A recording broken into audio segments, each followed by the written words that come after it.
我花光积蓄买房，搬来第2天就遇上极品邻居，对门一家3口，一早就让我5点起来给他们做早餐，下班后辅导孩子从倒数第1到正数第1。孩子妈还说我是老师，这点是很容易。熊孩子趁我没关门，进我家拿平板玩，吃我的车厘子，还穿鞋在我洁白的毛绒沙发上蹦跳。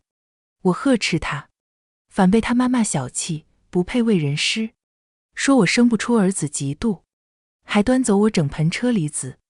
熊孩子不肯还平板，我去抢，那对夫妻竟对我拳打脚踢，熊孩子还踩坏平板，在我3万块的沙发上撒尿。我在业主群说这事，发现全楼都对他们敢怒不敢言，报警也没用，原房主就是被他们逼走的，我这才低价买到房。于是我不得不把我那战绩辉煌的昆明超雄老奶接来住段时间。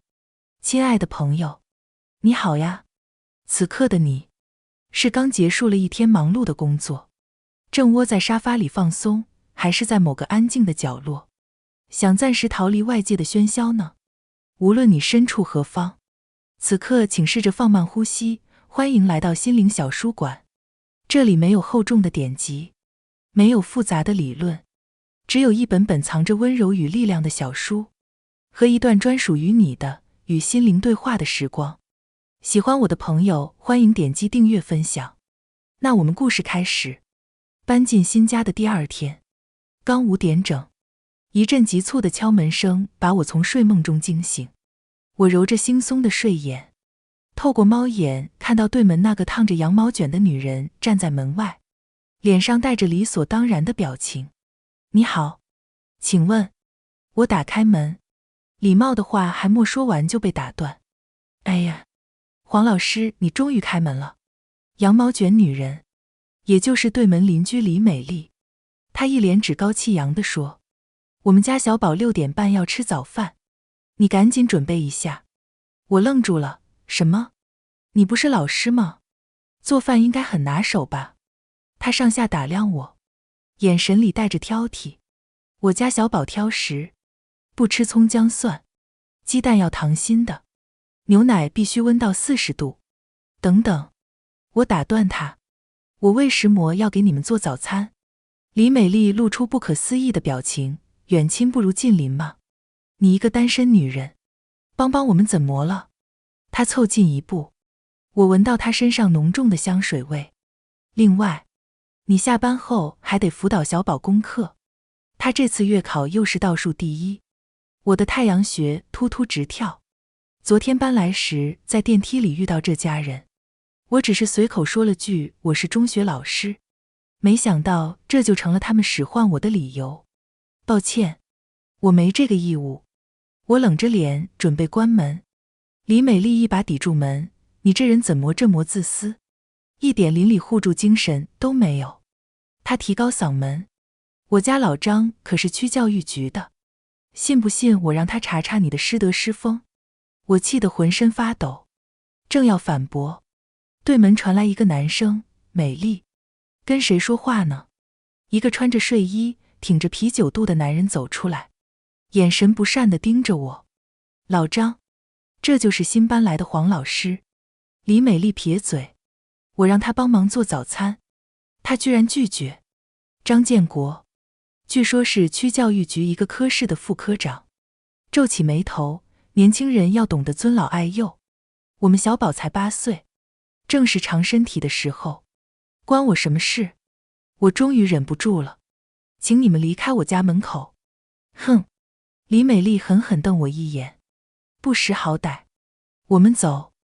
老张，他们转身离开。李美丽还故意大声说，现在的老师啊，一点奉献精神都没有。我砰地关上门，靠在门上深呼吸。这才搬来第2天，就遇到这种极品邻居。当天晚上，我正在厨房煮面，突然听到门锁转动的声音。我警觉地走到门口，发现门被推开了一条缝。一个圆头圆脑的小男孩，就是早上李美丽口中的小宝，正试图挤进来。小朋友，你干什么？我按住门，小宝抬头看我，眼神里带着令人不舒服的狡黠。我妈说你家有 WiFi， 密码是多少？请你出去。我严肃地说。谁知他像泥鳅一样从我腋下钻了进来，直奔我的客厅。喂！我追过去，却看到令人血压飙升的一幕。小宝穿着脏兮兮的运动鞋，直接跳上了我刚买的白色羊绒沙发，手里拿着我放在茶几上的平板电脑。这个游戏我要玩。他熟练地解锁荧幕，点开了一个跑酷游戏。更过分的是，他另一只手抓起我刚洗好的车厘子，边吃边往我的沙发上吐核。下来！我冲过去想把他拉下来。谁让你进来的？小宝灵活地躲开，继续在沙发上蹦跳。我妈说整个社区都是我的游乐场。就在这时，门口传来李美丽的尖叫声：你干什么？放开我儿子！他和张建国冲了进来。李美丽一把推开我，护在小宝面前。你家孩子擅自闯进我家，还穿着鞋踩我的新沙发。我指着沙发上明显的鞋印。李美丽翻了个白眼，小孩子活泼好动怎么了？你一个大人跟孩子计较什么？她转头对小宝说：宝贝，玩得开心吗？小宝头也不抬：妈，这个平板比我的好，我要这个。好好好。李美丽宠溺地摸摸他的头，转向我：黄老师，你看孩子这么喜欢，要不？不可能。我伸手去拿平板，还给我。接下来发生的事像噩梦一样。张建国突然抓住我的手腕，用力一扭，敢碰我儿子。剧痛让我松开了手。李美丽趁机端起我整盆车厘子，这些我们拿走了，就当赔礼道歉。小宝见状，突然把平板往地上一摔，然后他脱下裤子，在我3万元的意大利进口羊绒沙发上撒了一泡尿。哈哈哈！他提着裤子大笑。我的新厕所！我彻底崩溃了，冲上去想抓住他，却被张建国一拳打在肩膀上，踉跄着后退。听着！张建国指着我的鼻子，再敢对我儿子大呼小叫，我让你在这片混不下去！他们一家3口扬长而去，留下满屋狼藉和呆若木鸡的我。我颤抖着拨打了110。20分钟后，2名民警来了，听完我的陈述后，交换了一个无奈的眼神。张科长啊！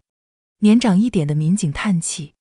黄老师，这事我们只能调解，他们这是非法侵入和故意毁坏财物。我指着被尿湿的沙发和平板电脑的残骸。年轻民警低声说：张科长在区里，有点关系。上次他们邻居报警，最后反而被投诉态度不好。什么？我不敢相信自己的耳朵。年长民警尴尬地咳嗽一声：这样吧，我们去找他们谈谈，让他们注意点。他们敲开了对面的门，我听到李美丽夸张的声音：哎呦，远警同志，我们小宝才8岁，小孩子调皮不是很正常吗？那个黄老师小题大做。10分钟后，民警回来了，脸上带着歉意：黄老师，他们同意赔偿500块。500？我指着3万多的沙发，这连干洗费都不够。要不，您走法律程序。民警暗示道。不过张科长认识不少法官，我明白了他们的意思。一股无力感涌上心头。送走远警后，我瘫坐在唯一莫被污染的椅子上，眼泪不争气地流下来。第二天，我在电梯里遇到了住在楼上的阿姨。你是新搬来的吧？阿姨小声问。对门那家。没找你麻烦吧？我苦笑一声，简单说了昨天的事。阿姨倒吸一口冷气，我就知道，上家就是被他们逼走的。什么？我愣住了。上家是个单身妈妈，孩子上初中。阿姨压低声音，那家熊孩子天天去砸门，往人家门口倒垃圾，还在业主群里造谣说那女人做不正当职业。我的血液仿佛凝固了。难怪这房子比市价低了20万。中介当时闪烁其词，整栋楼都怕他们。阿姨叹气，张科长认识不少人，物业也不敢管。回到家，我看着被毁坏的家具，突然明白了为什么前房主宁愿低价急售。愤怒过后，一个大胆的想法浮现在脑海。我拿起手机，拨通了一个昆明老家的号码。喂，奶奶，是我，小梅。对，我想请您来住段时间。1周后，昆明老家的超雄老奶，我的奶奶黄桂芳抵达了北京。奶奶今年78岁，身高不足1.5米，体重不到80斤，但在老家是出了名的不好惹。记得小时候，村里有人占了我家宅基地，奶奶单枪匹马坐在挖掘机前，硬是逼得对方认错赔偿。小梅啊，奶奶一进门就皱起鼻子，你这屋什么味儿？我苦笑，对门孩子尿的，还没散干净。奶奶的小眼睛眯了起来，带我去认识认识邻居。我简单介绍了情况，奶奶听完冷笑一声，有意思。我活了快80年，还没见过这么不要脸的。就在这时，门铃响了，我透过猫眼一看，是李美丽，手里还拿着个空盆，就是我那装车厘子的盆。黄老师，门一开她就嚷嚷，我家来客人了，借点水果。莫等我回答，奶奶一把拉开门，借？上次借的还了吗？李美丽愣住了，这老太太是谁？我是她奶奶。奶奶叉着腰，听说你喜欢白拿别人东西。李美丽脸色一变，老人家怎么说话呢？邻里之间，邻里你个头！奶奶突然提高嗓门，我孙女新买的沙发被你儿子尿了，赔钱。李美丽后退一步，那是小孩子不懂事。不懂事？奶奶一把揪住李美丽衣领，我教你孩子懂事。我惊呆了，从没见过奶奶这么生猛。李美丽尖叫起来，放开我！老张，老张！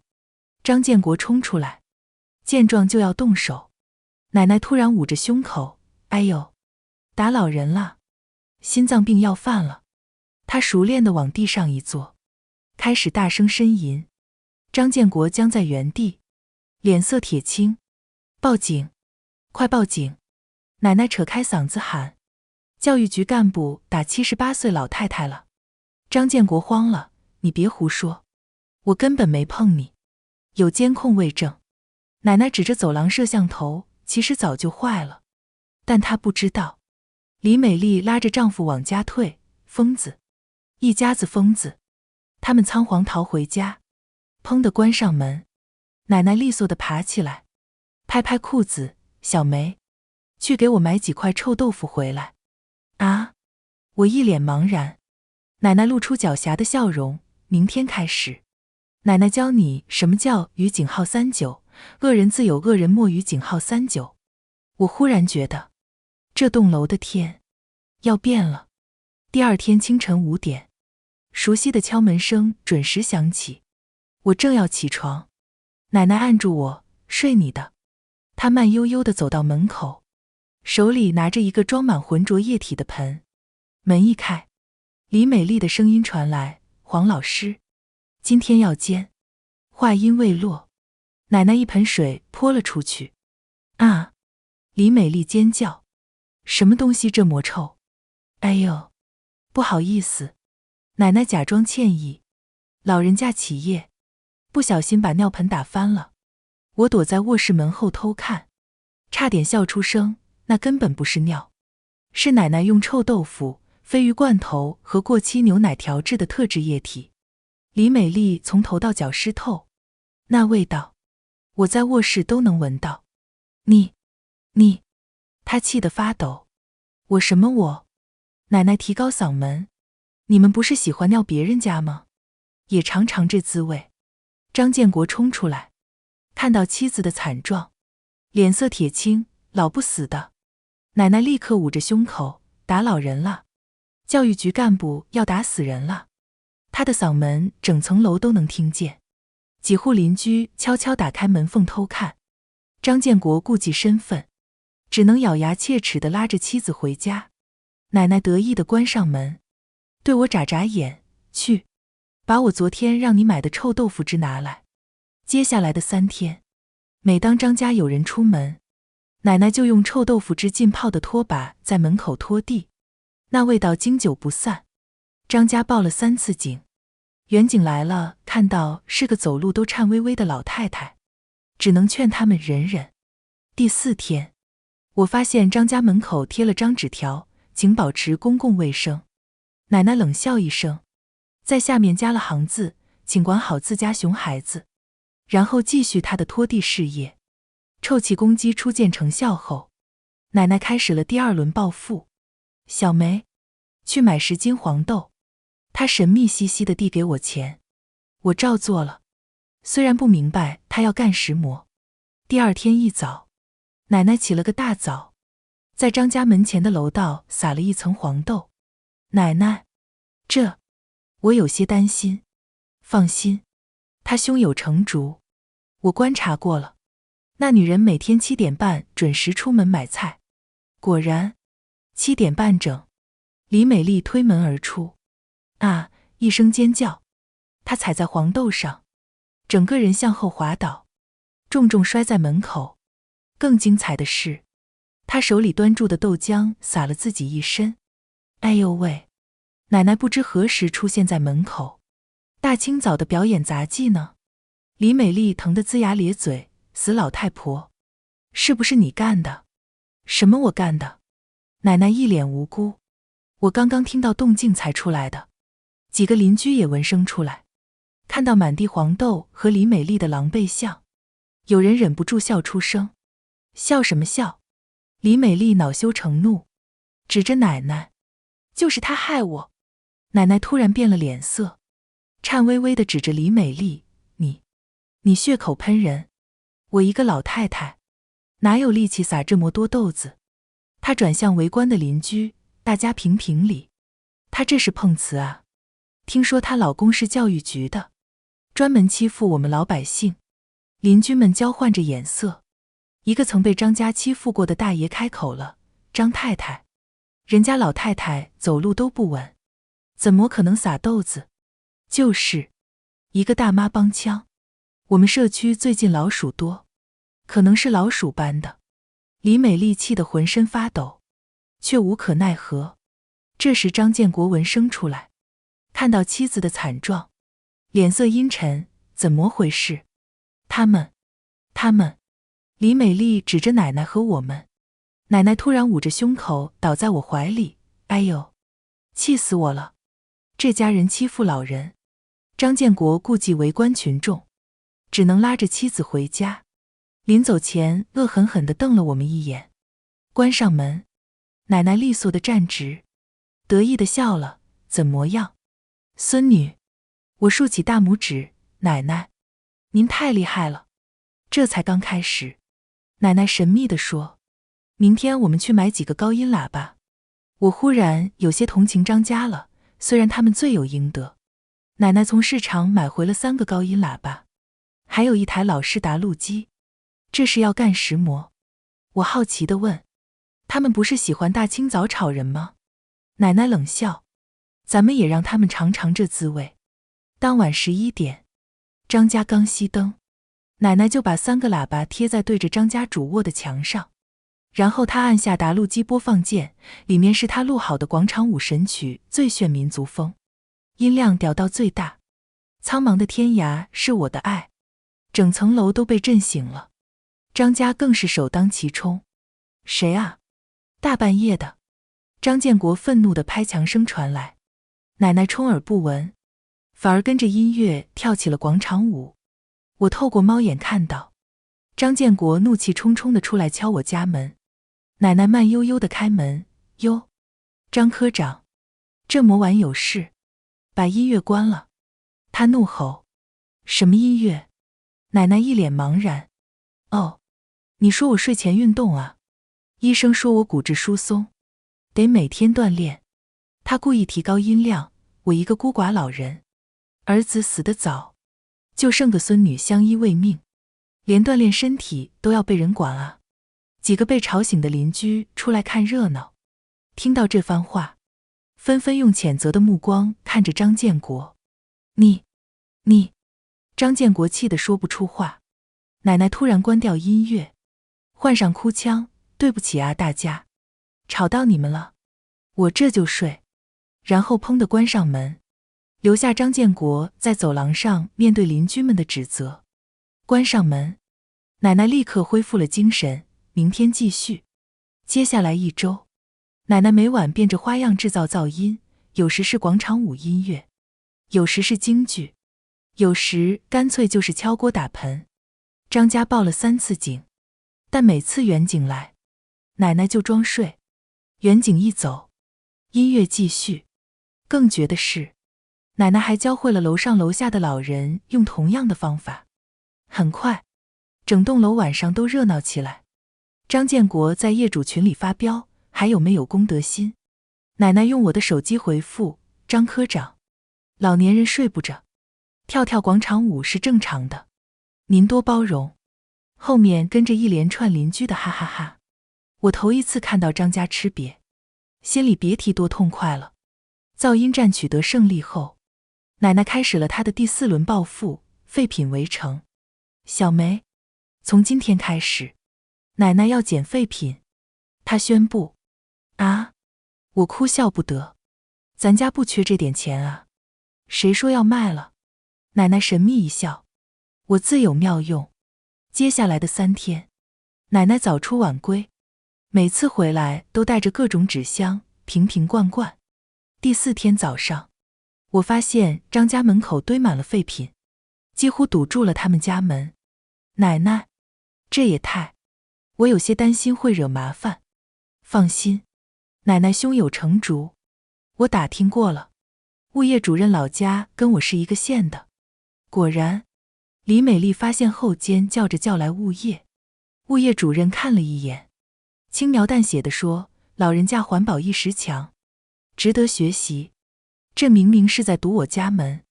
李美丽歇斯底里，张太太，物业主任不卑不亢，要不您帮老人家把废品卖了，钱归您。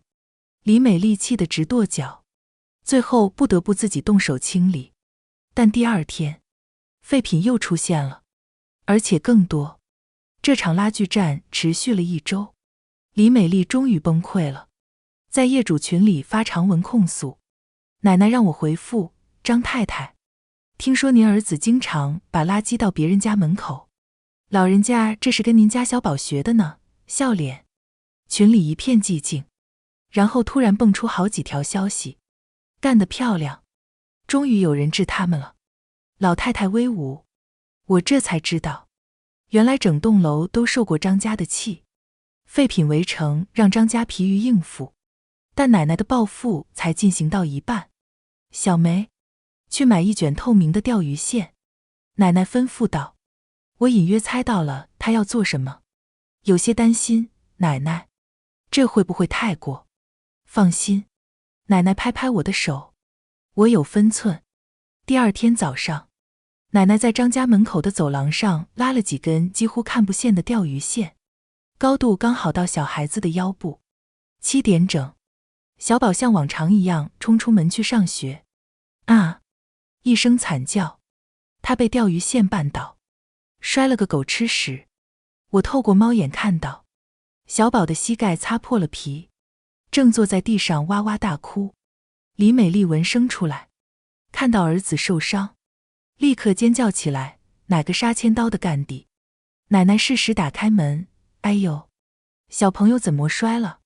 是不是你干的？李美丽指着奶奶鼻子骂，什么我干的？奶奶一脸无辜，我刚刚听到哭声才出来的。其他邻居也陆续出来，看到小宝的惨状，有人忍不住偷笑。你们笑什么？李美丽歇斯底里，我儿子受伤了，小孩子活泼好动，摔跤很正常吗？奶奶语重心长，张太太，您得多包容，这正是当初李美丽对我说过的话。李美丽气得浑身发抖，张建国冲出来要动手，奶奶立刻捂着胸口，打老人了，教育局干部要杀人了。张建国顾忌围观群众，只能作罢。当天下午，我发现张家门口装了监控摄像头，奶奶不以为然，让他们装，明天我们换别的方法。我忽然意识到，奶奶这是在用张家对待别人的方式，一点一点还给他们，而这才刚刚开始。小梅，今天陪奶奶去趟农贸市场。奶奶边戴草帽边对我说。我好奇地问，要买什么？买几只活鸡。奶奶笑的眼睛眯成一条缝。城里空气不好，养几只鸡改善下环境。我立刻明白了她的意图。我们家阳台正对着张家的主卧。农贸市场里，奶奶精挑细选了3只羽毛鲜亮的大公鸡。母鸡下蛋多好呀！我故意说，要的就是会打鸣的。奶奶压低声音，母鸡太安静了，没效果。回到家，奶奶在阳台忙活起来。她用旧木板和铁丝网搭了个简易鸡笼，还铺上干草，这样会不会被物业找上门？我有些担心。奶奶胸有成竹，我问过了，咱们社区没规定不能养家禽。第二天凌晨4点，第一声鸡鸣划破夜空。哦，紧接着是第2只、第3只。我透过窗帘缝隙看到，对面张家的灯啪地亮了。谁家养鸡啊？缺不缺德？李美丽尖利的声音传来。奶奶不慌不忙地走到阳台，对着鸡笼撒了把米，宝贝们吃儿，多吃点，天亮再叫。原来是你家。李美丽在对面阳台咆哮，赶紧把鸡处理掉。奶奶一脸无辜，张太太，我这可是纯天然无公害养殖，自家吃的，信不信我投诉到物业？李美丽歇斯底里，去啊！奶奶突然变脸，正好说说你家孩子往别人家沙发尿尿的事。李美丽语塞，气呼呼地关上窗户，但鸡叫声依然穿透玻璃，声声入耳。更绝的是，奶奶从不清理鸡粪，任由臭味在夏日的热浪中发酵。3天后，张家终于受不了了，再次找上门来。这次是张建国亲自出马，黄老太太，你家鸡严重影响我们休息。奶奶正在喂鸡，头也不回，张科长，您这是歧视农村生活方式啊！少扣帽子！张建国怒道，今天必须把鸡处理掉。奶奶慢悠悠地转身，行啊，您写个保证书，保证您家孩子不再骚扰邻居。我立刻杀鸡。张建国脸色铁青，你不写？奶奶抓起一把鸡饲料撒出去，那鸡还得养着，我家鸡蛋不够吃。当天下午，物业果然上门了。奶奶早有准备，拿出早就查好的城市家禽饲养管理条例，您看，规定没说不能养。物业人员尴尬地走了。晚上，奶奶神秘地对我说，明天咱们玩点更刺激的。第2天早上，奶奶特意换上她最花哨的衣服，还往身上喷了浓重的花露水。小梅，等会儿跟我坐电梯。她眨眨眼，我们掐准时间。果然在电梯里遇到了正要上班的张建国，电梯里还有几位邻居。奶奶热情地打招呼，张科长早啊。张建国冷哼一声，站得远远的。突然，奶奶放了个响屁，声音在密闭的电梯里格外清晰，所有人都愣住了。下一秒，奶奶捏着鼻子，夸张的煽风，张科长，您怎么这样啊？电梯里放屁多不文明。张建国涨红了脸，不是我。哎呦，敢做不敢当。奶奶摇头叹气，教育局的领导就这素质。几位邻居憋着笑，眼神古怪地看着张建国。老不死的！张建国恼羞成怒，明明是你放的。奶奶立刻捂着胸口，张科长，您骂我就算了，怎么还冤枉老人？一位大妈看不下去了，张科长，算了吧，老人家肠胃不好很正常。就是。另一个邻居帮腔，您这样太没风度了。张建国百口莫辩，电梯一到1楼就逃也似的冲了出去。奶奶得意地冲我使眼色。这还没完，下午奶奶列印了几十份文明乘梯守则，特意在禁止在电梯内排气这条下面画了红线，贴在每层电梯口。更损的是，他还在业主群里发消息，今天早上电梯里有人放屁不承认，希望大家引以为戒，微笑。群里立刻炸开了锅。谁啊这么缺德？好像是张科长。教育局的领导就这样。张建国气得在群里咆哮，是那个老太婆栽赃我。但越描越黑，邻居们纷纷截图转发，成了社区当天的头号八卦。晚上，奶奶边泡脚边哼着小曲，明天该堵他们家门锁了。奶奶从抽屉里拿出一管强力胶水，这会不会太过分了？我有些犹豫。放心，奶奶挤了挤眼睛，我有分寸。深夜2点，奶奶轻手轻脚地来到张家门前，我紧张地躲在门后望风。只见奶奶熟练地将胶水挤进门锁的钥匙孔，还特意用牙签捅了捅，确保胶水渗入每个缝隙。走，回去睡觉。奶奶拍拍手。第二天早上7点，走廊上传来李美丽的尖叫声，门怎么打不开了？透过猫眼，我看到张建国满头大汗地拧着钥匙，门锁纹丝不动，肯定是那个死老太婆。李美丽歇斯底里地踹我家门，你给我出来！奶奶慢悠悠地打开门，大清早的，吵什么吵？是不是你堵我们家锁？张建国怒吼。奶奶一脸茫然，什么锁？我昨晚睡得早，什么都不知道啊！放屁！李美丽破口大骂。除了你还有谁？奶奶突然变了脸色，颤巍巍地掏出手机，喂，110吗？有人骚扰老人。张建国一把抢过手机挂断，少来这套。那你们报警啊！奶奶挑衅地说。张建国咬牙切齿地掏出手机叫开锁公司。半小时后，开锁师傅来了，检查后摇头，锁芯被胶水堵死了，得换整个锁。多少钱？李美丽问。连工带料680。李美丽肉疼地付了钱。临走前恶狠狠地瞪了奶奶一眼，你等着。奶奶好心提醒，张太太，记得去物业备案啊，现在换锁都要登记的。这一提醒不要紧，物业非要张建国提供身份证影本和房产证明，说是防止有人冒充业主换锁。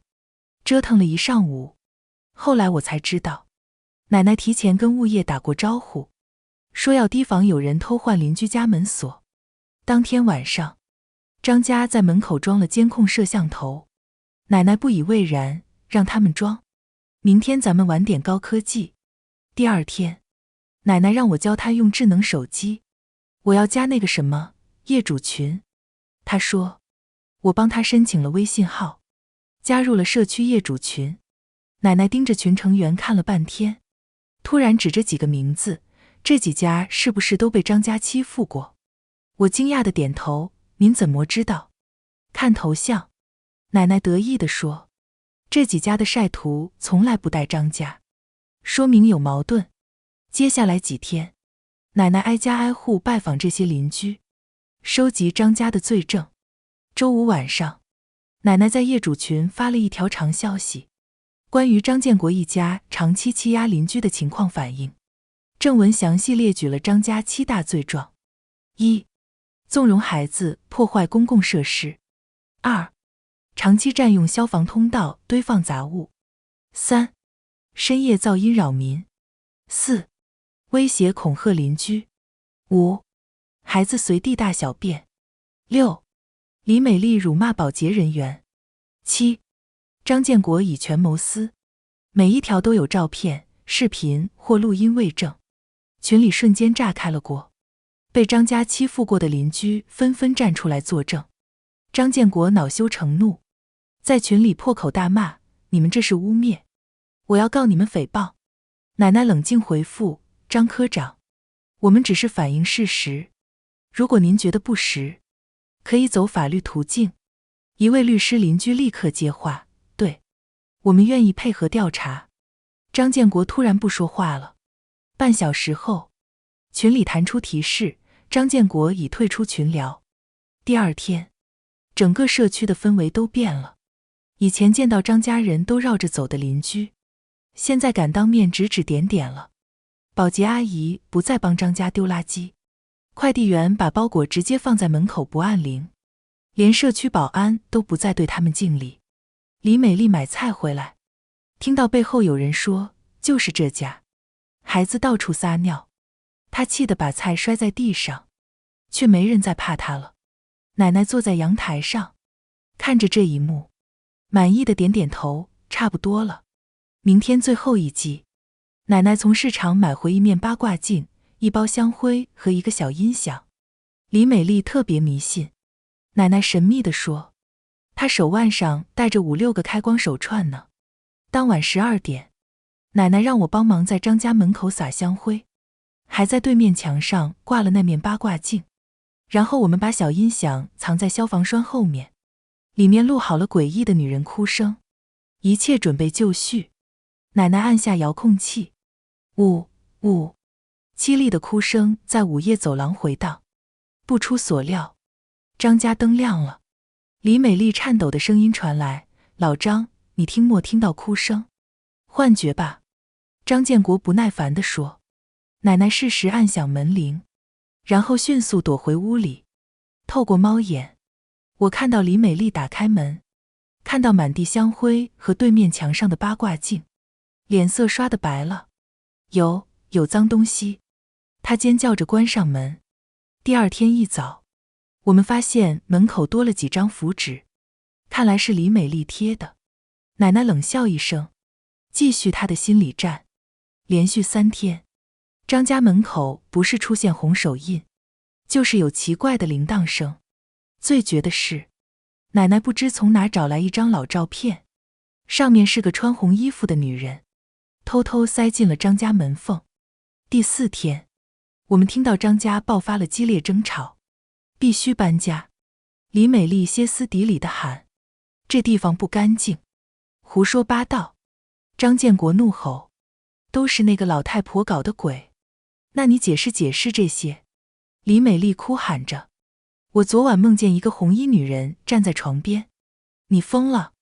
我没疯。小宝也说看到有个阿姨在天花板上。争吵声戛然而止，接着是摔门声。1周后，一则售房资讯出现在社区公告栏：急售，低于市价。奶奶看着公告，露出了胜利的微笑。1个月后，张家终于搬走了。据说李美丽精神恍惚，坚持说房子闹鬼，张建国则因为业主群的曝光，被纪委约谈。至于那个熊孩子，转学去了另一所学校。搬家那天，整栋楼的邻居都出来欢送。李美丽脸色苍白，手腕上缠满了各种佛珠。张建国阴沉着脸，全程不说话，只有那个熊孩子还不知好歹，临走前还想踹我家门。奶奶一把拉住他：小朋友，送你个礼物。他递过去一个红包，小宝一把抢过，拆开一看，里面是一张符纸，上面用红笔画了个狰狞的鬼脸。啊！小宝吓得把红包扔在地上。奶奶弯腰捡起来，意味深长地说：记住啊，坏事做多了，会有报应的。张家走后，社区恢复了宁静。被欺负过的邻居们经常来我家串门，给奶奶带水果点心。物业主任特意登门感谢：老太太，您可算为我们除了一害。奶奶摆摆手：恶人自有恶人磨吗？那天晚上，奶奶突然对我说：小梅，奶奶明天回昆明了。我愣住了，为什么？住这不舒服吗？舒服是舒服。奶奶慈爱地摸摸我的头，但奶奶的战场在乡下。前2天村长打电话，说有人要强占咱家祖坟地呢。我哭笑不得，您这超雄老奶的称号真不是白来的。第二天，我送奶奶去机场，过安检前，奶奶突然回头，对了，那个张建国，怎么了？我捡废品时，在垃圾桶发现个撕碎的信封，奶奶压低声音，拼起来一看，是受贿证据，我寄给纪委了。我瞪大眼睛，您什么时候？奶奶狡黠地眨眨眼，恶人要治就治到底。看着奶奶矮小却挺拔的背影消失在安检口，我突然明白了一个道理，有时候，正义需要以非常手段来实现。